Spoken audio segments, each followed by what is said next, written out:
નમસ્કાર, સત્યમેવ જયતે લાઈવ ન્યૂઝમાં આપનું સ્વાગત છે। વિશ્વ આદિવાસી દિવસ નિમિત્તે વડોદરામાં આદિવાસી સમાજ દ્વારા ભવ્ય બાઇક રેલીનું આયોજન કરવામાં આવ્યું હતું।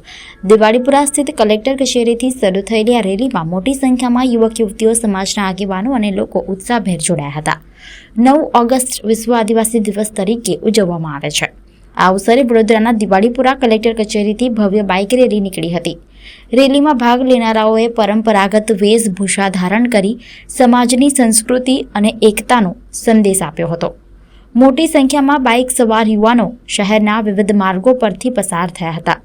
રેલી દરમિયાન વિશ્વ આદિવાસી દિવસ અંગે જાગૃતિ ફેલાવવામાં આવી હતી તેમજ સમાજના હક્કો, પરંપરા અને સંસ્કૃતિના સંરક્ષણનો સંદેશ આપવામાં આવ્યો હતો। સમગ્ર કાર્યક્રમ દરમિયાન ઉત્સાહ અને ઉજવણીનો માહોલ જોવા મળ્યો હતો। આજે 9 ઓગસ્ટ વિશ્વ આદિવાસી દિવસ છે।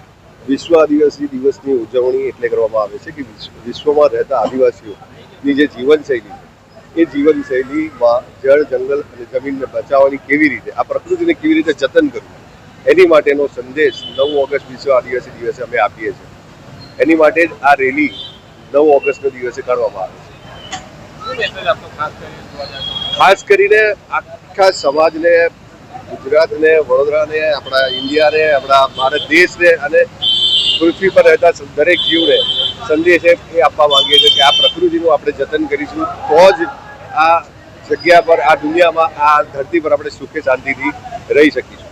આજે ગ્લોબલ વોર્મિંગને અટકાવવા માટે કેવી રીતે આપણે શું પગલાં લેવા જોઈએ એ સંદેશ આપીશું કે જેટલા બને એટલું વધારે વૃક્ષારોપણ કરો અને જળ, જંગલ, જમીનનું જતન કરો। સંતોષમાં આવી।